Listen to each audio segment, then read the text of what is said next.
Paper का नाम है सांख्य दर्शन में ईश्वर की अवधारणा। ईश्वर के बारे में सांख्य दर्शन ने क्या बोला है, कौन से विचार रखे हैं, ये आज जानने वाले हैं। तो जहां तक ईश्वर के बारे में जब बात होती है तो ईश्वर जो शब्द है, ईश्वर शब्द सुनते ही सबसे पहले क्या विचार आता है? ईश्वर शब्द सुनते ही हमारे मन में बहुत सारे विचारधारा आती है। जैसे कि इस जगत को बनाने वाला, पालन करने वाला, पाप पुण्य कर्मों का फल देने वाला, जीवों का अनुग्रही ग्रहदी करने वाला, ये सर्वशाली, अनादि, मुक्त, सर्वशक्ति संपन्न, अनंत, आनंद, तीनों लोक में जो प्रमुख है, ऐसा हमारे दिमाग में विचार आते हैं ईश्वर के लिए। और हमारी इच्छा भी बहुत ज्यादा बढ़ जाती है कि उनको जानने के लिए जिनके वजह से हम सभी यहाँ पे हमारे कार्य अच्छे से कर पाते हैं। तो इसलिए ईश्वर का भारतीय दर्शन में केवल न्याय दर्शन ही स्वीकार करता है। मतलब जैसा बोल रहे कि इंडियन स्कूल ऑफ थॉट्स में कौन सा दर्शन इसको स्वीकार करता है, ईश्वर के थॉट्स को यहाँ पे एक ने ही, बहुत कम ही दर्शन ने स्वीकार किया है। उसमें से एक न्याय दर्शन है। बाकी दर्शनों का ऐसा स्वीकारता नहीं है उसमें। वो इसलिए नहीं है क्योंकि उनके हिसाब से जो जिस प्रकार से हम ईश्वर को मानते हैं कि नित्य है, अनादि है, अनंत है, सच्चिदानंद है, वो रूप ईश्वर में नहीं हो सकता। उसके काफी रीजन है। वो ये बोलते हैं कि अगर ईश्वर जो हमको बनाने वाला है, अगर वो परफेक्ट है, उसमें कोई भी दोष नहीं है, तो हमारे में भी कोई भी दोष नहीं होने चाहिए थे। पर देखा जाए तो हमारे अंदर भी अंदर बहुत सारे दोष हैं। और इसी वजह से हम बोलते हैं कि जब हमारे अंदर इतने सारे दोष है तो ईश्वर में दोष कैसे नहीं हो सकता, ईश्वर को हम परफेक्ट कैसे बोल सकते हैं। और ऐसे ही काफी सारे रीजन हैं, आर्ग्यूमेंट्स हैं, जिसकी वजह से हम बोलते हैं कि ईश्वर नहीं होते। सिर्फ न्याय दर्शन का ही ईश्वर के लिए जो पॉजिटिव रिमार्क है। बाकी जो दर्शन है, वेदांत दर्शन, वेदांत दर्शन बोलते हैं कि वो नित्य, वो अनादि, वो अनंत, या वो शुद्ध सच्चिदानंद स्वरूप एक ही है, और वो निर्गुण ब्रह्मा है, उसमें कोई गुण नहीं है। तो इस प्रकार की स्वीकारता है। और उन्होंने ये भी बोला है कि समस्त जगत में एकमात्र ब्रह्म तत्व है। और जब मायोपधि से युक्त होकर सगुण रूप को धारण करता है, तब वह न्याय दर्शन के ईश्वर के तुल्य हो जाता है। जब माया का रूप आता है, माया का रूप आता है यहाँ पे ब्रह्मा, ये दर्शन, वेदांत दर्शन में बोला गया कि जो ब्रह्मा है वो खुद होके माया को जन्म या माया को उत्पन्न करता है, जिसकी वजह से फिर वो जो ईश्वर बनता है, वो ईश्वर जो होता है वो न्याय दर्शन के ईश्वर के बराबर हो जाता है। तो न्याय दर्शन जो होते हैं वो ईश्वर को निमित्त कारण, और वेदांत दर्शन जो सगुण है वो ब्रह्म रूप ईश्वर जगत को निमित्त कारण तथा उपादान कारण दोनों ही मानते हैं। तो न्याय की दृष्टि से जगत वास्तविक है, और वेदांत की दृष्टि से जगत जो है वो भ्रमात्मक है, वो मिथ्य है। वेदांत दर्शन बोलते हैं कि जो हमारी दुनिया दिख रही है ना, वो असल में नहीं है। It's like a dream. स्वप्न में कैसा हमें सारी चीजें नई और अच्छी और सब रियल दिखती है, बट वो होता तो वो स्वप्न है। और इसी वजह से वेदांत दर्शन ने जो भी जगत में जो चीजें दिख रही है भ्रमात्मक मानी है, क्योंकि ये सारी चीजों का विनाश होता है, ये सारी चीजें खत्म होती है। जब हमने जैन दर्शन में पढ़ा तो वहां भी उन्होंने बोला कि ऐसी वस्तु जिसका जो ये सारी चीजों से गुजरता है, जिसका ओरिजिन होता है, जिसका जिसमें वो स्टेबिलिटी होती है और जिसका डिस्ट्रक्शन होता है, वही सत्य होता है, वही रियल होता है। तो यहाँ पे देखा जाए तो ये ऐसा बोलते हैं कि जो चीजें जो चीजों का विनाश हो रहा है, वो चीजें तो सत्य हो ही नहीं सकती है। तो वेदांत की दृष्टि से ब्रह्म, ये ब्रह्म ही सत्य है, और उस पर माया रूपी ईश्वर का रहता है जो परम सत्य नहीं है। तो ईश्वर का जो यहाँ पे कंसेप्ट है वो माया रूपी ईश्वर है। तो ये हो गया वेदांत का। अब देखते हैं सांख्य दर्शन का। तो सांख्य दर्शन जो होते हैं वो निरीश्वरवादी होते हैं। क्यों वो निरीश्वरवादी होते हैं? क्योंकि उन्होंने प्रकृति और पुरुष दो ही तत्व माने हैं। प्रकृति और पुरुष दो ही तत्व को उन्होंने इंपॉर्टेंट तत्व बोला है, बाकी के तत्व को उन्होंने उतनी इंपॉर्टेंस नहीं दी है। तो प्रकृति और पुरुष का जब संयोग होने पर प्रकृति गुणों में क्षोभ होता है, और तत्पश्चात महदादिक्रम से प्रकृति से इस जगत की उत्पत्ति होती है। इस जगत की उत्पत्ति कैसे हो रही है? प्रकृति के कारण हो रही है। और प्रकृति को फर्स्ट का कॉज क्यों माना है? प्रकृति को फर्स्ट कॉज इसलिए माना गया है क्योंकि उसमें जो गुण होते हैं उसकी वजह से हमें हमारे अंदर भी गुण आते हैं। प्रकृति के जो गुण होते हैं उसकी वजह से हमारे अंदर भी गुण आते हैं। और इसकी वजह, इसके अलावा भी ऐसे काफी रीजन है जिससे कि प्रकृति को यहाँ पे फर्स्ट कॉज माना गया है। तो यहाँ पे जो ईश्वर की बात हो रही है, ईश्वर पुरुष विशेष की कोई आवश्यकता नहीं है। दृष्टि जो है वो जो हमारी सृष्टि है वो एक स्वाभाविक प्रक्रिया है। और सांख्य दर्शन के उपलब्ध सभी प्राचीन ग्रंथ सांख्य कारिका तथा उसकी सभी प्राचीन टीकाओं में कहीं भी ईश्वर के अस्तित्व को स्वीकार नहीं किया गया है।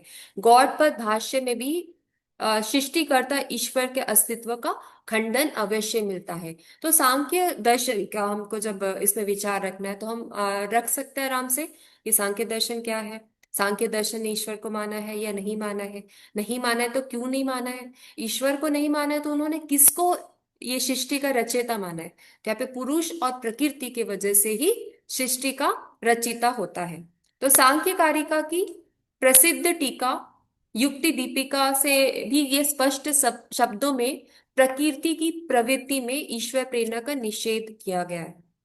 गॉड पर जो कि बहुत ही अच्छे लेवल के जो कमेंटेटर है, उन्होंने भी ईश्वर की सृष्टि का कारण मानने के मत को अस्वीकार करते हुए कहते हैं कि ईश्वर जब निर्गुण है तो उससे सत्वादी गुणों वाली सगुण प्रजा की सृष्टि कैसे हो सकती है? ये एक सवाल है। तो जब भी हम रिसर्च पेपर भी लिखते हैं तो उसमें हमें रिसर्च क्वेश्चन लिखना पड़ता है। रिसर्च क्वेश्चंस, ऐसे क्वेश्चंस जिसको हम आंसर करेंगे, जिसको आंसर करके हम वो रिसर्च प्रॉब्लम का समाधान निकालेंगे। तो यहाँ पे भी क्वेश्चन पूछा गया है। क्या क्वेश्चन पूछा गया है? कि ईश्वर जब निर्गुण होता है तो उससे उत्पन्न वाले जो जीव होते हैं उनमें गुण कैसे होते हैं? ईश्वर अगर निर्गुण है तो हमारे अंदर भी निर्गुण होना चाहिए, बट क्योंकि हमारे अंदर गुण है तो हमारा ईश्वर निर्गुण कैसे हो सकता है? वैसे ही अलग दूसरे प्रकार के जो दार्शनिक है, वचस्पति मिश्र, उनका कहना है कि जगत की सृष्टि या तो सर्वात्र व संभव है या करुणावश। तो ईश्वर जब अप्राप्त काम है तो उसके स्वाद का कोई प्रश्न ही उपस्थित नहीं होता। करुणावश भी सृष्टि संभव नहीं है क्योंकि सृष्टि से पूर्व शरीर इंद्रियादि के अभाव होने से दुखाभाव होगा। फिर ईश्वर की करुणा कैसे? जब भी इंद्रियों का जब मिलन होता है, इंद्रिया जब फॉर्म होती है तो वहां से दुख का भी आगमन शुरू हो जाता है। जब दुख का आगमन हो जाता है तो यहाँ पे बोला क्या सवाल उठे गए हैं कि जो ईश्वर है वो भी तो करुणा रूपी ईश्वर होना चाहिए था, उसको भी दुख का निवारण देना चाहिए था। बट यहाँ पे तो देखा जाए तो ईश्वर को तो यहाँ पे फर्क नहीं पड़ रहा है। हमारे लाइफ में कितने दुख है, कितने प्रॉब्लम है, उसको उनको उधर से पता या फर्क नहीं पड़ रहा है। तो करुणा भाव तो दूसरों के दुख के निवारण की इच्छा के करुणा से सृष्टि मानने पर उसे सभी को सुखी या उत्पन्न करना चाहिए, दुखी नहीं। और इसी वजह से हम बोल रहे ईश्वर तो नहीं है। ईश्वर होता तो हम दुखी नहीं होते, हमारे लाइफ में सफरिंग नहीं होता। जैसे बौद्ध दर्शन ने एकदम सिंपल तरीके से बोल दिया, ईश्वर को नहीं माना है, बट उन्होंने ये जो दुख के कंसेप्ट है उसको पूरी तरीके से माना है। और बोला है कि लाइफ में जो दुख है, दुखों की वजह से ही दुखों की वजह से ही हमें एक एक मोटिवेशन मिलता है कि हमें दुख निवारण के मार्ग तक जाना चाहिए। उसके लिए हमें मोक्ष तक जाना चाहिए, जो उनको निर्वाण बोलते हैं बौद्ध में। निर्वाण हमें चाहिए। निर्वाण क्यों चाहिए? ताकि जो दुख की जो हम लपेट में हैं, उस दुख के लपेट से हम बाहर निकल सके। तो यहाँ पे इस प्रकार से हम डिफरेंट डिफरेंट थॉट्स को कंपेयर करके हमारे आंसर्स को और स्ट्रॉन्ग कर सकते हैं। तो यहाँ पे देखा जाए सांख्य दर्शन ने ईश्वर के कर्तृत्व को खंडन किया हुआ है, और ईश्वर के सिद्धि करने वाला भी कोई प्रमाण नहीं दिया है। ईश्वर के जगत कर्तृत्व में निमित्त कारणता का खंडन करते हुए, निमित्त कारण मतलब कि ईश्वर ने ये पर्पस क्रिएट किया था कि ऐसा जगत बनना चाहिए, संसार बनना चाहिए, वो हो गए निमित्त कारण। और दूसरा जो कारण होता है मटेरियल कॉज, उपादान कारण, मटेरियलिस्टिक चीजों से हम सबका यहाँ पे आना होता है। तो यहाँ पे देखा जाए तो कर्तृत्व में निमित्त कारणता का खंडन करते हुए वे कहते हैं कि ईश्वर के न तो सशरीरी होने पर और न अशरीरी होने पर सृष्टि संभव है। यदि ईश्वर स्वतंत्र होकर भी जीवों के कर्मानुसार उनकी सृष्टि करता है तो उसकी आवश्यकता ही क्या है। अगर ईश्वर स्वतंत्र भी है और जीवों को जीवों का जो कर्म अनुसार जो हो रहा है और उनकी सृष्टि जीवानुसार जो उनकी सृष्टि कर रहा है, तो फिर ईश्वर की क्या आवश्यकता है। वो तो कर्मों की वजह से हमारा कॉज एंड इफेक्ट चीजें रन होता है, बट उसमें ईश्वर की क्या जरूरत है। तो ईश्वर क्यों नहीं है, उसके रिलेटेड काफी सवाल उठे गए हैं। ईश्वर को जो माना है उन्होंने इसके सवालों के जवाब दिए हैं, जिन्होंने नहीं माना है उन्होंने और सवाल उठाए हैं ईश्वर के सत्य तो पे। इनका और सांख्य का और जैन का थोड़ा सिमिलर है ना मैम, ईश्वर को नहीं मानने के कॉन्सेप्ट में। जैन दर्शन ने जीवों को माना है। जीव, हाँ, बट ईश्वर को मतलब दोनों ने ही नहीं माना। दोनों ने नहीं माना ईश्वर। हाँ। हाँ, दोनों ने नहीं माना है। और जैन दर्शन में जीव और कर्म मानते हैं, और सांख्य में हाँ, पुरुष और प्रकृति। पुरुष और प्रकृति मानते हैं। ओके। ठीक है। ठीक। और हाँ, ठीक है। फिर इसके बाद इतना तो क्लियर है कि यहाँ पे ईश्वर को नहीं माना है।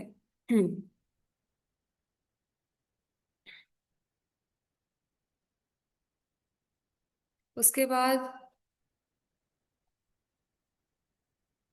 यहाँ पे सांख्य में तो यही हमें जानना है कि प्रकृति फर्स्ट कॉज होता है। प्रकृति के कारण ही हमारा यहाँ पे एग्जिस्टेंस होता है, क्योंकि प्रकृति और पुरुष का जब संयोग होता है तो उसके बाद जो भी ऑर्गन्स बॉडी वो सारी चीजें तैयार होती है। ठीक है। और तो हम निष्कर्षतः हम ये कहना चाहते हैं कि सांख्य कारिका में तीन अनादि तत्वों को माना गया है। सबसे पहले प्रकृति, फिर परमात्मा, फिर जीवात्मा। प्रकृति जो ये मटेरियलिस्टिक कॉज, जो मटेरियलिस्टिक चीजें हैं उनका कारण है। फिर परमात्मा जो पुरुष है, कॉन्शियसनेस है। और जीवात्मा जो कि हम खुद हैं, ह्यूमंस हैं। और humans as well as other beings, जो भी अदर बींग्स एग्जिस्ट करते हैं वो जीवात्मा है, क्योंकि उनमें कहीं ना कहीं कॉन्शियसनेस है। कॉन्शियसनेस होने के कारण ही उनका कार्य संपन्न होता है। अगर वो उसमें एनर्जी नहीं होगी, चेतना नहीं होगी, तो वो कोई कार्य करने योग्य नहीं होगा। तो इस अर्थ में यह वेदों के समान ही त्रेतवादी है। जैसे जड़, चेतन, वर्ग भेद से वह द्वैतवादी कहा जा सकता है।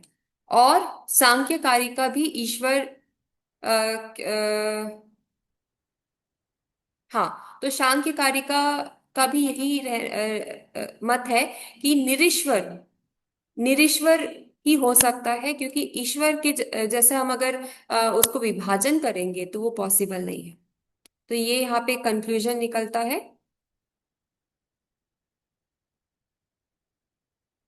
तो यहाँ पे कंक्लूजन के तौर पे यही है कि ईश्वर है या नहीं है वो सिद्ध नहीं किया जा सकता है, इसलिए ईश्वर का अनभय है।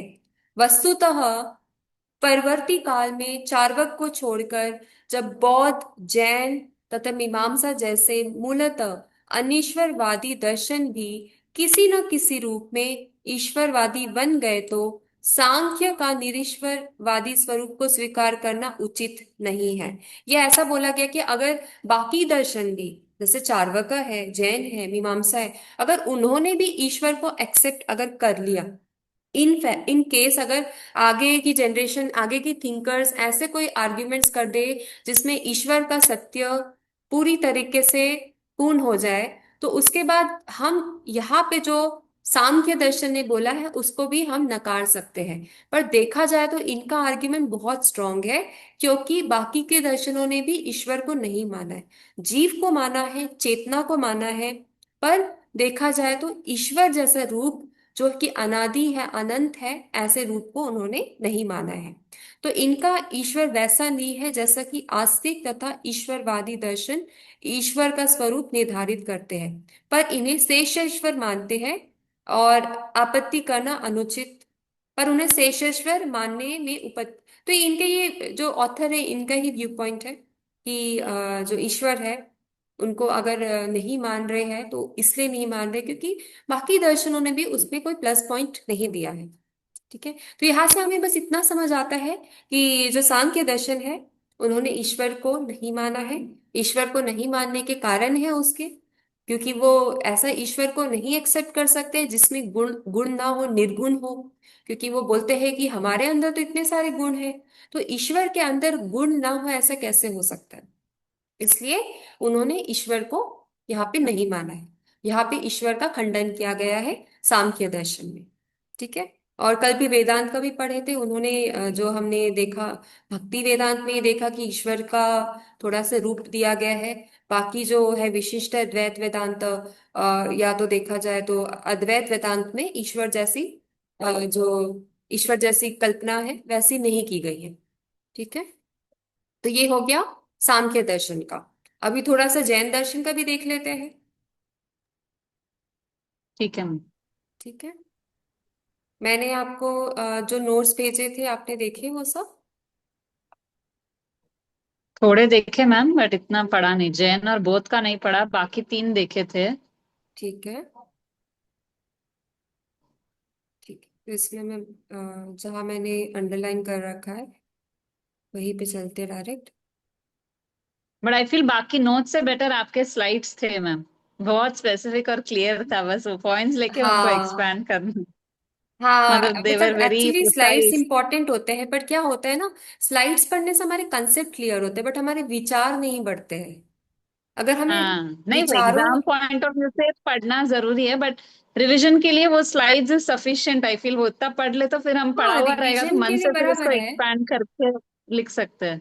हाँ, रिवीजन के लिए देखिए बराबर होता है, पर अगर आपको अपने विचार में वो डीपनेस लाना है ना, डीप थॉट्स लाने हैं ना, तो हाँ, उसके लिए सबसे करेक्ट। इम्पोर्टेंट है कि हम बुक्स पढ़े जितना ज्यादा हो सके, पीडीएफ पढ़े जितना ज्यादा हो सके। मैंने आपको जैन दर्शन का भी एक भेजा था, राइट, हाँ, जिसमें जैन हाँ। उसमें तो बट हाँ, वो नहीं देखा, बहुत पेजेस थे उसमें। नहीं जैन दर्शन का उसमें, तो लगा ऐसे भी हम लिख पाएंगे। नहीं उसमें तो ज्यादा नहीं थे, एक सेकंड में देखती हूँ। एक तो आई थिंक आपने एक 250-300 पेज का कुछ बुक भेजा था। अच्छा, नहीं एक और एक है, आ, वो 250-300 पेज का नहीं है। ओके। थोड़ा सा ही है उसमें, जो जैन दर्शन का जो कंसेप्ट है ना थोड़ा सा ही है। मैं देखती हूँ।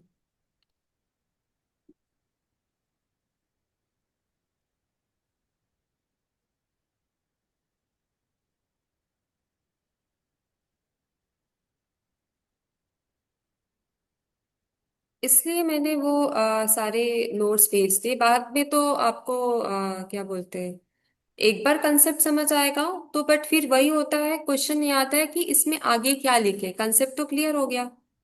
पर मैंने काफी करेक्ट। ऑब्जर्व किया है स्टूडेंट्स को कि उनको समझ सब आ जाता है, बट उनकी परेशानी क्या होती है कि वो लिख नहीं पाते अपने विचार को, करेक्ट। और वो बढ़ा नहीं पाते और अच्छे तरीके से उसको प्रेजेंट नहीं कर पाते। तो सबसे बेस्ट यही होता है उस समय पे कि हम जो ऑलरेडी जो लिखे गए विचार है ना उसको पढ़ के देखें, हाँ, तो उससे करेक्ट। हमारी जो क्लैरिटी है वो बढ़ जाती है।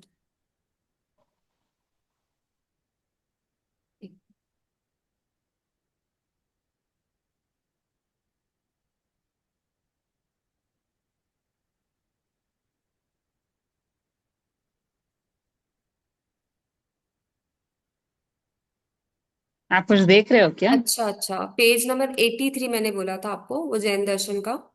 हाँ मैं देख रही हूँ, ओके, वो जो ओके। स्लाइड्स में मतलब जो स्क्रीन आपको भेजा था ना, मैं वो देख रही हूँ। हाँ, मैंने आपको, हाँ हाँ मिल गया मिल गया। हम्म, मिल गया। मैम, और आप ये जो लिंक भेजते हो ना, आप मीटिंग आईडी पासवर्ड अलग अलग नहीं भेज सकते? मीटिंग आईडी और पासवर्ड। हाँ, बिकॉज क्या एक्चुअली हम्म लैपटॉप से साइन इन करना होता है ना, वो लिंक फोन में आ जाता है, फिर हम्म, लैपटॉप से साइन इन नहीं होता। अच्छा, देखना पड़ेगा मुझे एक बार वो कैसे भेजना है। क्योंकि मैं तो हाँ डायरेक्ट वो तो जो लिंक जनरेट होती है वो भेज देती हूँ फिर। अभी वो पासवर्ड हाँ, तो पहले भेजती थी। करेक्ट। अभी देखती हूँ उसका कैसा उपाय है तो मैं भेजती हूँ। तो ये है। ठीक है। इसमें आपको ना पेज नंबर 83 में जाना होगा। तो जब भी आप पीडीएफ ओके। ओपन करेंगे ना तो साइड में ही ऑप्शन आता है। हाँ। तो यहाँ पे मैंने पूरा यहाँ पे जो ईश्वर के बारे में जो दिया है जैन दर्शन में, और ये काफी अच्छा दिया है। इसमें ना कैसा होता है ना, आप पढ़ोगे ना तो क्लैरिटी आ जाएगी कि कितना लिखना है, कैसे लिखना है, कितने डेप्थ में लिखना है। इस बात की क्लैरिटी आ जाएगी। जैसे मैं आपको करेक्ट। बताती हूँ यहाँ पे कैसे शुरू किया है, वो भी देखना बहुत इंपॉर्टेंट है। ठीक है, यहाँ पे देखिए। मनुष्य के लिए यह आलोचना सुनना असामान्य नहीं है कि जैन धर्म एक अनिश्वरवादी धर्म है। ऐसे व्यक्ति आलोचना करते हैं जैसे कि वे ईश्वरवादी हिंदू दर्शन के अनुयायी हो। उनकी आधारशिला तीन धरातलों पर निर्भर है। जैन व्यक्तिगत ईश्वर पर विश्वास नहीं करते। वे वेद के प्रमाणीकरण को नहीं मानते तथा वे ब्रह्मा में जीवन के अस्तित्व को भी नहीं मानते। अब यहाँ पे तीन बातें बताई गई है कि ये जो बातें हैं कि जैन धर्म में अनीश्वरवादी है, ये मानना जो है हमारे लिए काफी सरल है। क्योंकि उनका जो विचार है वो तीन बातों पे निर्भर करता है। कौन सी तीन बातें?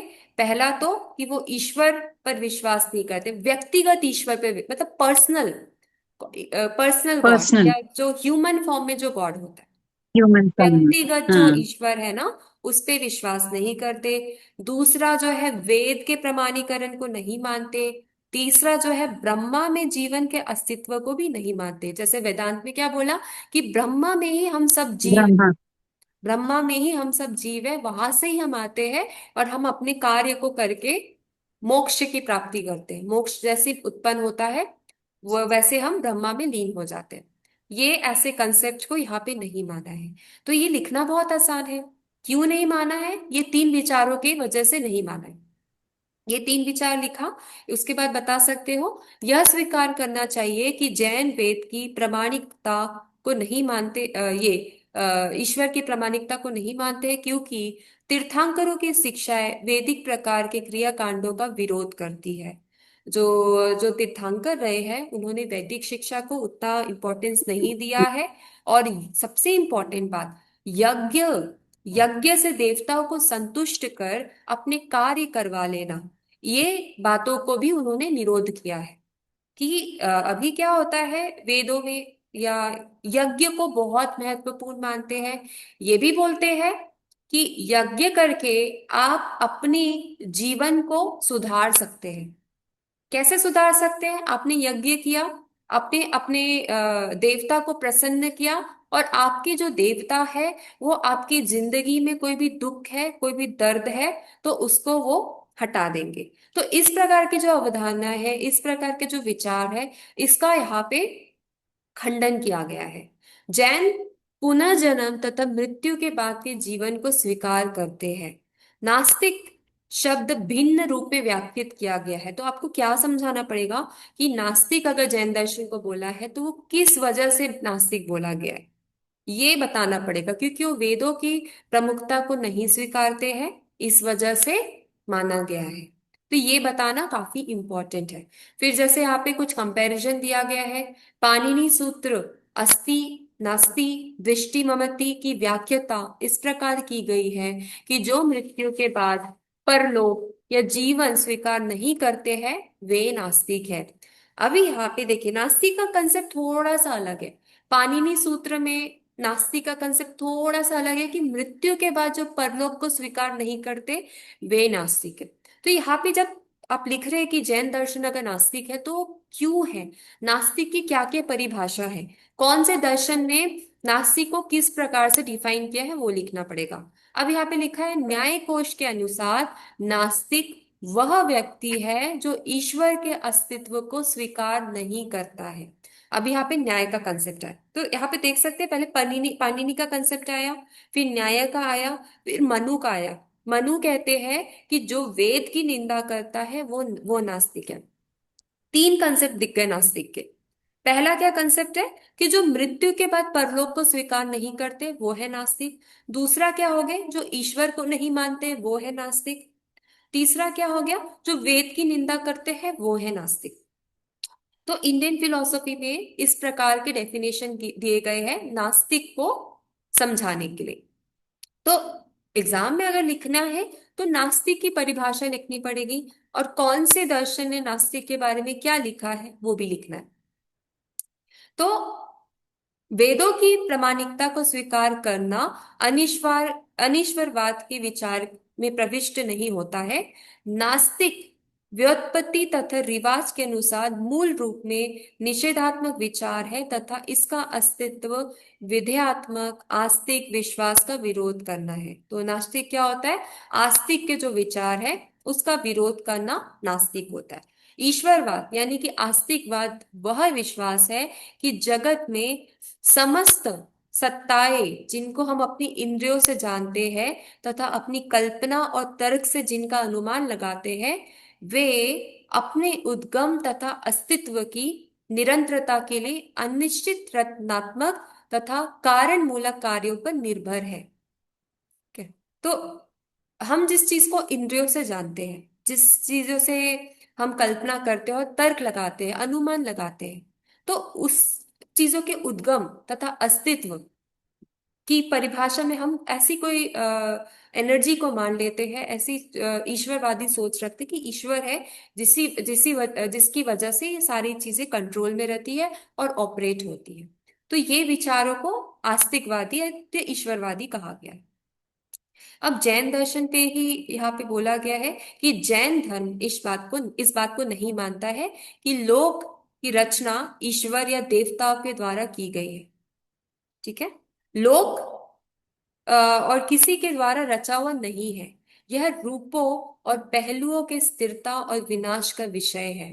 इसकी रचना छह द्रव्यों से, छह द्रव्यों को बहुत इंपॉर्टेंट माना है, तो ये लिखना पड़ेगा कि जैन धर्म ने किसको माना है।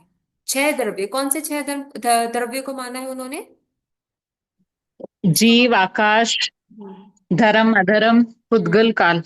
जी। तो ये जो है इसकी वजह से जो हमारी संरचना हो रही है, हमारी सृष्टि का जो विकास हो रहा है इसकी वजह से हो रहा है, और यह वैज्ञानिक सिद्धांतों से भी उचित है। सत्य की दृष्टि से जीव स्वतंत्र और अरूपी है, पुद्गल में रूप है। किसमें रूप है, पुद्गल, मैटर से रूप आता है। ऐसे जो जीव देखा जाए तो उसके रूप नहीं है, वो फॉर्म बोलेंगे। हम एरिस्टोटल का पढ़ेंगे कि फॉर्म क्या होता है, मैटर क्या होता है, तब हमें और समझ आएगा कि जो जो चीजें वास्तविकता में जो दिख रही है वो मैटर है। अगर उसमें जीव है, उसमें अगर चेतना है, तो वो फॉर्म की वजह से हो रहा है। कहीं ना कहीं उसमें फॉर्म है, उसकी वजह से उसमें चेतना दिख रही है।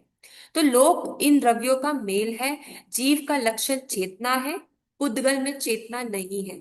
और ये वैज्ञानिक सिद्धांतों से भी ये बात को उचित माना गया है। तो सत्य की दृष्टि से जीव स्वतंत्र और अरूपी है और पुद्गल में रूप है। तो यहाँ पे अगर आपको ईश्वरवादी के बारे में लिखना है, जैन धर्म के बारे में अगर यहाँ पे विचार रखने, तो सबसे पहले क्या लिखेंगे, नास्तिक क्या होता है उसकी परिभाषा लिखेंगे।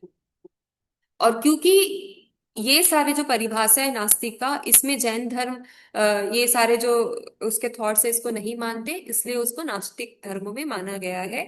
उसके बाद ये भी यहाँ पे बताना पड़ेगा कि जैन धर्म फिर किसको मानते हैं। किसको मानते हैं, वो मानते हैं यहाँ पे जो छह, जो सत्य है, जो छह सत्य है उनको मानते हैं। तो वो सत्य को डिफाइन करना है, और वो फिर सत्य कौन कौन से है, पुद्गल क्या होता है, और धर्मास्त्य क्या क्या होता है, अधर्मास्त्य क्या क्या होता है, ये चीजें थोड़ी थोड़ी हमें समझानी पड़ेंगी। और इसका नॉलेज तो है। अभी एग्जाम का पेपर कैसे लिखना वो बहुत बड़ा क्वेश्चन है। क्वेश्चन काफी सिंपल सा लिखता है, वन लाइन का क्वेश्चन होगा, बट जब उसका आंसर लिखोगे तो उसमें ये सारे कंपेरेटिव थॉट्स आने चाहिए, ये सारे विचार आने चाहिए।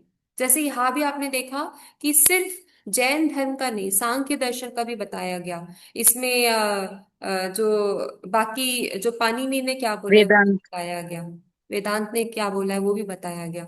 तो इस तरीके से हमें अपने विचार को रखने हैं। तो सबसे पहले तो मतलब आप यही कर सकते हो कि अगर कोई क्वेश्चन है तो पहले क्वेश्चन को समझो। क्वेश्चन क्या बोलना चाह रहा है, क्वेश्चन क्या है, उसमें क्या पूछना चाह रहा है। फिर उसके कीवर्ड्स या बोलते हो की पॉइंट्स, आप उसको तैयार कर सकते हो, कीवर्ड्स और की पॉइंट्स।